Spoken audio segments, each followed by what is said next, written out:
ரொம்ப சிம்பிள். நேயர்களுக்கு வணக்கம். சப்ஸ்கிரைப் பண்ணாத நேயர்கள் மறக்காமல் சப்ஸ்கிரைப் பண்ணிக்கோங்க. அப்போ தான் என்னுடைய வீடியோ உங்களை வந்தடையும். உங்களுடைய ஆதரவுக்கு என்னுடைய மனமார்ந்த நன்றிகள். எங்களுடைய மாடித்தோட்டத்திற்கு உங்களை அன்புடன் வரவேற்கிறேன்.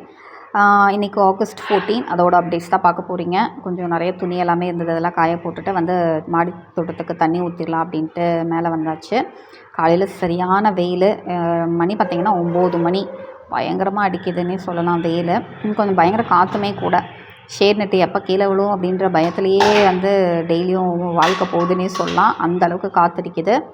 அப்புறம் குழித்தட்டில் இருக்கிறத பார்த்திங்கன்னா மோஸ்ட்லி காலி பண்ணிடலாம் அப்படின்னு சொல்லிட்டு கீரை போட்டதை மட்டும் 2 ரூ மட்டும் இருக்கும். மற்ற எந்த குழித்தட்டுலேயுமே எந்த வளர்ச்சியுமே காணோம். அதனால் அது வேஸ்ட்டுன்னு தான் நினைக்கிறேன். விதைகள் எதுவும் பெருசாக ஒன்றும் வளரல. அதனால் அதை வந்து இது பண்ணிடலாம் அப்படின்னு. அதுக்கப்புறம் வந்து சின்ன அறுவடைன்னே சொல்லலாம். இது ஒன்றும் இல்லைங்க. நேற்று வாங்கிட்டு வந்த நர்சரியில் வாங்கிட்டு வந்தது வந்து கொஞ்சம் ப்ளூம் ஆயிருக்கு, மலர்ந்துருக்கு. மொட்டுக்களோடவே தான் இருந்துச்சு. அதனால் அதை வந்து எடுத்துடலாம் அப்படின்ட்டு. அதுக்கப்புறம் வந்து உருளைக்கிழங்கு செடி வந்து நல்லாவே வந்துட்டுருக்கு. மஞ்சள் கரிசலாங்கண்ணி வந்து பார்த்திங்க அப்படின்னா 2 இடத்துல வாங்கின டிஆர்ஜி துறை, அப்புறம் அபி என்டர்டெயின்மெண்ட் சொல்லிட்டு ஒரு சேனல். அவங்க வந்து 2 செடி அனுப்பிச்சாங்க. ரொம்ப நல்ல பெரிய செடியாகவே வந்தது. நல்ல ஒரு ரீசனபிள் ரேட்டுன்னு தான் சொல்லுவேன். பக்காவாக பார்சலில் ப்ரொஃபஷ்னல் கொரியர்ஸில் தான் வந்திருந்தது. நல்லா ஃப்ரெஷ்ஷாகவே வந்தது. அந்த வீடியோவும் நான் அடுத்தடுத்த அப்டேட்டில் தரேன். அதுவுமே நல்லா வளர்ந்துட்டுருக்கு.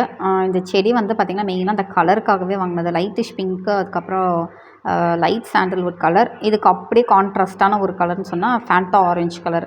ஸோ அந்த கலருக்காகவே வந்து மெயினாக நான் வாங்கினது. சில செடியில் வந்து முல்லைப்பூ வந்து ஒரு 4-5 தான் வந்திருக்கு. இதை பெருசாக தலையிலலாம் கட்டி வைக்க முடியாதுங்க. ஜஸ்ட்டு சாமிக்கு படைக்கலாம், அவ்வளோதான். ஏன்னா 5-6 பூ வச்சு ஒன்றும் பண்ண முடியாது. நல்ல வாசனையான நாட்டு ஜாதி. அதுக்கப்புறம் வந்து நாட்டு முல்லைப்பூ தான், ஹைப்ரிட் எதுவும் கிடையாது. ஸோ இந்த பூ தான் வாங்கியிருக்கேன், இப்போதைக்கு வாங்கி வச்சுருக்கேன். உங்களுக்கு பிடிச்சிருந்தது அப்படின்னா லைக் பண்ணுங்கள், ஷேர் பண்ணுங்கள், மறக்காமல் சப்ஸ்கிரைப் பண்ணிக்கோங்க. அதுக்கப்புறம் சில செடிகள் எல்லாமே வந்து பட்டு போயிருக்கு, அது எல்லாமே மாற்றணும்.